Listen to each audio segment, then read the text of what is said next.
전에도 말씀드렸던 것 같은데 거짓은 가죽에서 같이 파생된 단어예요. 가죽.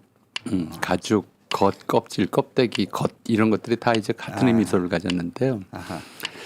그러니까 구석기 시대, 수렵 시대부터 굉장히 중요한 개념이었던 것 같아요. 그런데 이 개념은 늘 좀 이제 내부적으로 공동체 내부에서는 범죄였고요. 거짓은. 거짓말은 범죄였고. 그럼 그때 거짓의 반대말은 뭐였습니까? 거죽의 반대말은 뭐겠어요? 알맹이. 알맹이, 살, 속, 그다음에 이제 진실이라고 그러잖아요. 열매. 그러니까 껍데기의 반대말이 열매인 것이고요. 거죽의 반대말은 속살이고 그렇게 돼요. 열매는 먹을 수 있고. 먹을 수 없는 것들. 그리고 이제 아마 구석기인들이 저기 사슴이 누워 있는 것 같아서 쫓아갔더니 이미 살은 다 이제 호랑이가 집어먹어버리고 거죽만 남았더라. 속이 없다. 이게 속았다가 된 것 같아요. 그런 거구나. 이제 그런 식의 좀 개념 자체가 그래요. 겉과 속 이렇게 나누고 그래서 거짓말 잘하는 인간 보고 낫가죽이 두껍다고 그러잖아요. 가죽 자체가 관련돼 있어서. 근데 이게 좀 내부적으로는 늘 범죄였고 이 개념이 생긴 이래 전쟁할 때만 쓰는 이제 전쟁의 기술이었어요. 근데 이거를 정치의 기술로 바꿔놓은 게 파시즘이에요.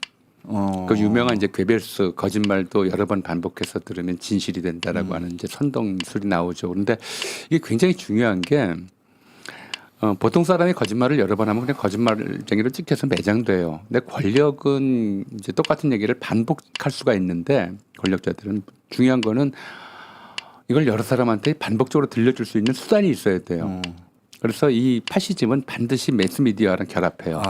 언론하고 결합해요. 그래서 히틀러가 가장 좀 중점을 두었던 정책이 독일의 한 가정 한 라디오 갖기였어요. 그 라디오를 통해서 계속 히틀러의 연설과 나치의 이제 궤변들을 들려줌으로써 사람들을 세뇌시켰고 이게 독일을 거대한 거짓말 공화국으로 만들면서 거짓말 공화국을 넘어서 인류사의 파렴치 살인 공화국으로 만들었던 거죠. 근데 우리가 바로 이제 파시즘은 그래서 거짓말 체제예요.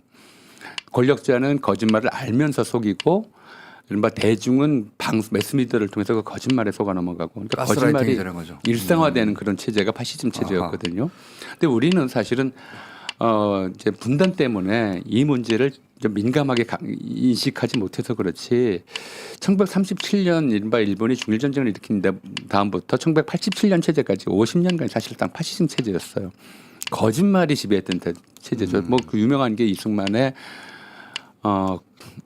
국군이 북진 중이니 서울 시민 안심하고 있어라라든가 그다음에 박정희의 이른바 한국적 민주주의 전두환의 민주정의당에 이르기까지 굉장히 좀 흥미로운 것이 박정희가 역점을 두었던 정책 중에 하나도 농촌의 라디오 보내기 운동이었어요. 자기의 메시지. 그래서 아침마다 새마을 운동할 때 맞다.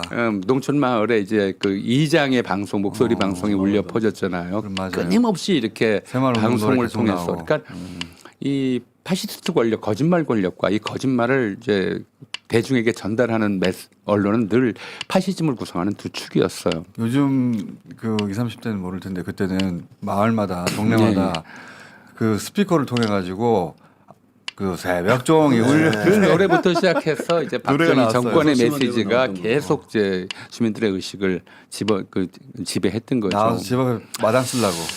그걸 전국에 방송했죠. 그래서 저는 이제 윤석열 개인의 거짓말도 문제지만 사실은 이 파시즘 문화가 윤석열 개인을 넘어서서 우리 사회 지배 집단 내에 굉장히 뿌리 깊게 지금 남아있다. 특히나 지금 보면 윤석열도 그렇고 헌법재판소 이제 윤석열 변호인도 그렇고 국민의힘에서 윤석열 주장을 계속 이제 반복하는 당 지도부도 그렇고 대부분 검사 출신들이에요. 대국민 세뇌를 하고 있는 거예요. 그렇죠. 이 사람들은 통하고 있다는 것도 문제예요. 이 사람들은 끊임없이 이제 거짓말로 자기들이 거짓말을 해도 대중은 믿을 수밖에 없다라고 하는데 익숙해 있는 사람이고 한 번도 이 파쇼 체제에서 형성됐던 검찰 문화를 개혁해 본 적이 없는 사람들이에요. 그 문화가 그대로 유지되고 있거든요. 역시 배워야 돼. 그게 이제 우리 사회의 이른바 이 거짓말을 확산시키고 늘 거짓말을 하는데 전혀 아무런 주저거리낌도 없고 거기에 대해서 미안하거나 부끄러운 마음이 전혀 없는 지배 집단하고 그렇게 해서 계속 성공했으니까. 예. 한 번도 그거를 이제 고쳐라. 내가 죄라고 그러면 죄가 되고 내가 죄가 아니라고 그러면 죄가 안 되는 그런 문화에서 살다 보니까 윤석열의 저 거짓말은 제가 볼 때는 저 개인의 뭐 캐릭터 문제는 이제 우리 김태형 소장께서 말씀해 주시겠지만 개인의 캐릭터를 넘어서서 직업병 일 가능성이 크다. 한국 이제 최고위 지배 엘리트들의 직업병일 가능성이 크고 그게 내면하겠다. 그리고 그 밑에서 대중이 거기에 이제 맹목적으로 휘둘리는 것도 이건 전형적인 파시즘 하의 폭민 양상이거든요. 파시즘 하에 그걸 또 종교가 도와주고 있고. 그렇죠. 파시즘의 폭민 양상이다. 이 뭐 종교와 파시즘과의 관계는 나중에 오늘은 다 얘기하기는 어려우니까 이런 폭민 양상 형태를 보이고 있는 것 자체가 바로